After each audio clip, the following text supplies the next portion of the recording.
अच्छा जी, अब Carnot engine की efficiency efficiency of Carnot engine के लिए आप एक तो आप पिछली वीडियो के साथ साथ इसको समझने की कोशिश करें। आपने कहा कि स्टेट वेरिएबल सारे के सारे वहाँ पे आ गए हैं। अच्छा, उनमें से अगर एक स्टेट वेरिएबल को मैं दोबारा आपसे दिखा दूँ, ये T1 था, तो एंड पे भी वो स्टेट वेरिएबल क्या है, T1। मतलब टेम्परेचर क्या हो गया, सेम। अगर टेम्परेचर सेम है तो आप जानते हैं कि उसकी temperature is directly proportional to internal energy. Internal energy same रही। अगर इंटरनल एनर्जी सेम रहती है तो आप कह सकते हैं कि इस साइकिल के दौरान चेंज इन इंटरनल एनर्जी क्या है, ज़ीरो है। और एक और चीज़ MCQs में भी आ सकती है कि ये जो आपके पास एक लूप बन रहा है, इस लूप के अंदर ये जो क्लोज्ड एरिया है, ये किस चीज़ को शो करता है, तो आपके पास आंसर है this gives the work done in one cycle, कि एक साइकिल में कितना वर्क हमारे पास हो रहा है। ठीक है, एक साइकिल में हमारे पास जो वर्क होता है, किसी भी कार्नोट साइकिल के एक साइकिल में जो वर्क होता है, this is represented by the area enclosed, यानी इसके अंदर जो एरिया इनक्लोज्ड है, आप इसको कैलकुलेट कर लें। ये एरिया जितना ज़्यादा होगा आप कह सकते हैं कि वो एक साइकिल में उतना ज़्यादा वर्क कर रहा है। ये एरिया जितना कम होगा आप कह सकते हैं कि वहाँ पे ये उतना ही कम वर्क कर रहा है। अच्छा, अब उसके बाद एक चीज़ तो ये आपके सामने आ गई कि डेल्टा U0 है। सेकेंडली, अगर आपसे पूछा जाए कि डेल्टा Q कितना है, तो आप देख सकते हैं कि यहाँ पे Q1 उसने हीट एब्जॉर्ब की थी, यहाँ पे उसने Q2 जो है वो रिलीज़ की है। तो नेट इसमें कितना है, तो आप कह सकते हैं कि वो इन दोनों का डिफरेंस है। ठीक है, तो आप इसे Q1 माइनस Q2 कर दें बेशक। तो अच्छा, delta U equals to zero and delta Q is equal to Q1 minus Q2, ये दो बड़ी इंपॉर्टेंट इक्वेशंस हैं, ये आपने ज़ाहिर जहन में रखनी है। अच्छा, अब हम अप्लाई करते हैं first law of thermodynamics. First law of thermodynamic हमें ये कहता है कि delta Q is equal to delta U plus delta W। अब हम इसमें वैल्यूज़ पुट करते हैं, ज़्यादा मुश्किल नहीं है। डेल्टा U की वैल्यू क्या थी, बता चुका हूँ, ज़ीरो। डेल्टा Q की वैल्यू क्या है, वो भी मैं आपको बता चुका हूँ, ये वाली। तो अब ये दोनों वैल्यूज़ इस इक्वेशन में सब्स्टिट्यूट करें, इसकी जगह पे ज़ीरो, इसकी जगह पे ये वाली वैल्यूज़, और तो ये हमारे पास आ जाएगा, यानी डेल्टा W इक्वल्स टू। तो ये वो वर्क डन है जो हमें आउटपुट के तौर पे मिल रहा है। तो आप कह सकते हैं कि ये बेसिकली वो वर्क डन है जो हमें इस एक साइकिल के दौरान जो है वो आउटपुट के तौर पे मिला। तो हमने अब एफिशिएंसी निकालनी है। तो एफिशिएंसी आप जानते हैं, एफिशिएंसी का फार्मूला होता है output work over input work. Output work जैसे मैं आपको बता चुका हूँ, ये डेल्टा W है। इनपुट में आप उसे क्या दे रहे थे, तो आप यहाँ से देख सकते हैं कि इनपुट में आपने उसे एनर्जी दी है हीट Q1 की शक्ल में। तो इनपुट आपके पास आ गया Q1, तो ये delta W over Q1। Delta W की वैल्यू आप पुट कर चुके हैं, बता चुके हैं Q1, तो ये आप इसमें सब्स्टिट्यूट करेंगे, इसको एलसीएम ब्रेक करेंगे, ये आ जाएगा। तो ये हीट की शक्ल में था, तो आपको पता है ये जो हीट है ये टेम्परेचर्स के डायरेक्टली प्रोपोर्शनल होते हैं करस्पॉन्डिंग एब्सोल्यूट टेम्परेचर्स के। तो हम लिहाजा इनको टेम्परेचर में भी कन्वर्ट करके एक मोर यूज़फुल फॉर्म बना सकते हैं एफिशिएंसी की, कि Q2 ओवर Q1 की जगह पे मैंने T2 ओवर T1 लिख दिया। तो हमारे लिए यूजुअली एफिशिएंसी की निस्बत जो है ना, परसेंटेज एफिशिएंसी, ये ज़्यादा वैल्यूएबल होती है प्रैक्टिकली। तो हम परसेंटेज एफिशिएंसी के लिए यही करते हैं कि ऊपर वाली इक्वेशन को 100 से मल्टीप्लाई करके एंड पे परसेंटेज लिख देते हैं। अच्छा, एफिशिएंसी अगर आप इस फार्मूले से देखें तो एफिशिएंसी किस चीज़ पे डिपेंड कर रही है, तो आंसर है ये सिर्फ़ और सिर्फ डिपेंड करती है टेम्परेचर्स पे, T2 और T1 की। और इन टेम्परेचर्स पे भी नहीं, आप कह सकते हैं कि इन टेम्परेचर के जो डिफरेंस है उस पर डिपेंड करती है, ये मैं अभी आपको बताता हूँ। और किस चीज़ पे डिपेंड नहीं कर रही, तो उसका आंसर है वर्किंग सब्सटेंस पे। ये एक हमारे लिए थोड़ा मतलब है कि प्रैक्टिकली इसको ज़रा डिफरेंट लगता है, लेकिन मैं समझाता हूँ आपको। फॉर एग्जांपल, आप सब जानते हैं कि हमारे पास जो डीजल गाड़ियाँ हैं उनकी एफिशिएंसी जो है वो ज़्यादा होती है, पेट्रोल की एफिशिएंसी कम हो जाती है, गैस की एफिशिएंसी और कम हो जाती है। तो हम तो ऐसे बात कर रहे हैं जैसे वो वर्किंग सब्सटेंस पे डिपेंड कर रहा है, लेकिन हम यहाँ पे क्यों कह रहे हैं कि वो वर्किंग सब्सटेंस पर डिपेंड नहीं करता, तो उसकी रीज़न ये है कि जो एफिशिएंसी है बेसिकली वो अगर मैं कार्नोट इंजन की बात करूँ तो उसमें तो वर्किंग सब्सटेंस सिर्फ आइडियल गैस ही होता है, लेकिन मैं इसी चीज़ को दूसरे सिस्टम्स पे भी अप्लाई कर रहा हूँ। तो उसकी मैं आपको बताता हूँ। फॉर एग्जांपल, अगर आप बात करते हैं डीजल इंजन की एफिशिएंसी ज़्यादा है, तो डीजल एफिशिएंसी ज़्यादा होने की वजह क्या है, तो उसकी वजह ये है कि जो उसका इग्निशन पॉइंट है जिस पे वो बर्न करता है डीजल, वो काफ़ी ज़्यादा होता है, किसकी निस्बत, पेट्रोल की निस्बत। ठीक है ना।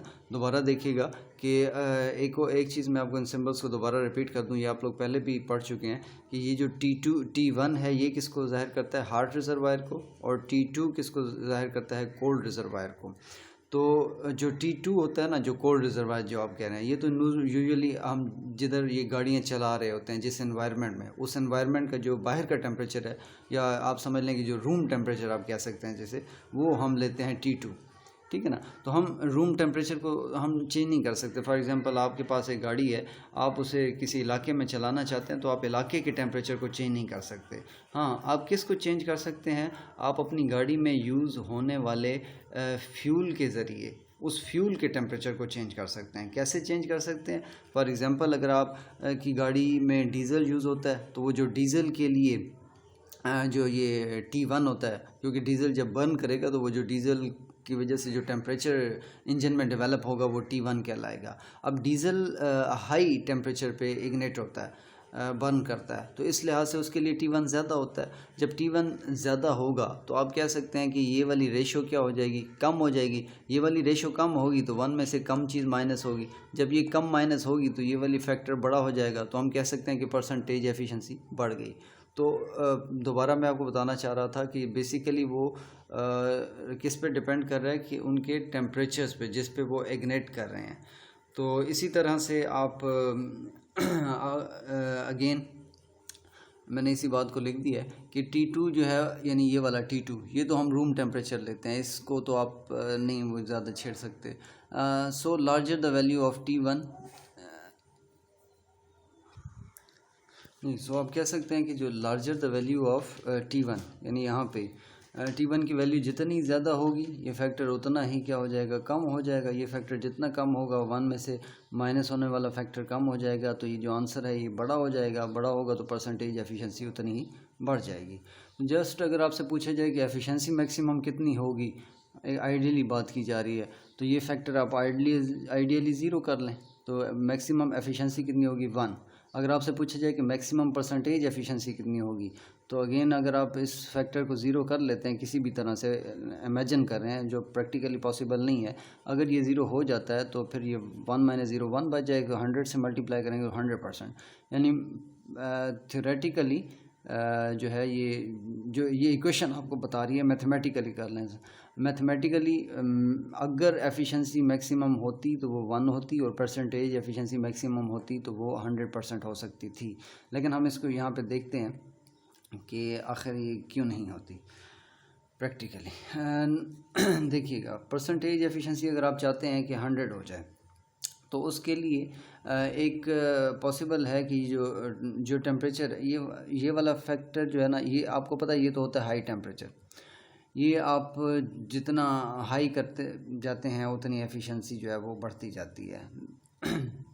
अच्छा, तो अब लेकिन अगर इसको मैं इनफाइनाइट नहीं कर सकता, अब इनफाइनाइट केल्विन ये मेरे लिए पॉसिबल नहीं है प्रैक्टिकली भी।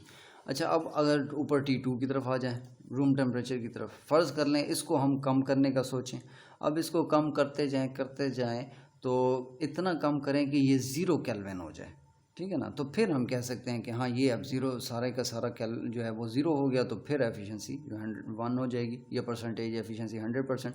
लेकिन आप लोग केमिस्ट्री में भी इस कंसेप्ट को बड़ी अच्छी तरह जानते हैं कि जो लोएस्ट पॉसिबल टेम्परेचर 0 केल्विन अभी तक अचीव नहीं किया जा सका। अगर ये 0 केल्विन अचीव नहीं किया जा सका, तो आप कह सकते हैं कि एफिशिएंसी जो है इवन के कार्नट इंजन की भी जो है वो 100% नहीं हो सकती। अच्छा, उसके बाद ये कार्नट थ्योरम याद कर लें। ये एग्ज़ाम में अक्सर ये इसके 1 या 2 नंबर होते हैं, ये दोनों चीज़ें आ जाती हैं जी, कि कार्नट थ्योरम क्या है। तो कार्नट थ्योरम ये है कि no heat engine can be more efficient than a Carnot engine operating between the 2 same temperatures. यानी अगर आप हार्ट रिजर्वायर और जो कोल्ड रिजर्वायर का जो टेम्परेचर सेम कर दें, तो कोई भी हीट इंजन कार्नट इंजन के अलावा जो होगा वो कार्नट इंजन से ज़्यादा जो है एफिशिएंट नहीं हो सकता। क्यों नहीं हो सकता? तो उसमें आंसर ये है कि एक तो ये आइडियल है, दूसरा एक इसमें एक आइडियल गैस को यूटिलाइज़ किया गया है, सेकेंडली इसमें फ्रिक्शनल लॉसेस को बिल्कुल मिनिमम से मिनिमम रखा गया है। तो इस वजह से हम ये कह सकते हैं कि हाँ, ये मैक्सिमम एफिशिएंसी अगर किसी इंजन की हो सकती है तो वो कार्नट थ्योरम है।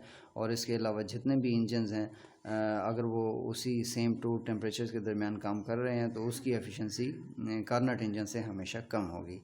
एक एक्सटेंडेड स्टेटमेंट आपकी बुक में गिवन है, उसको भी एक दफ़ा स्टडी कर लें, सेम यही मतलब निकल रहा है इसमें।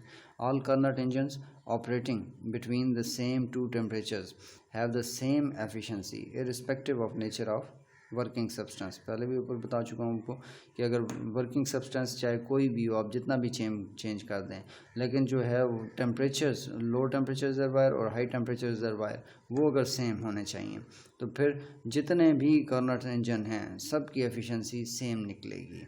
ठीक है, बिकॉज जो एफिशिएंसी आप ऑलरेडी बता चुके हैं वो इंडिपेंडेंट होती है नेचर ऑफ वर्किंग सब्सटेंस के। Thanks a lot.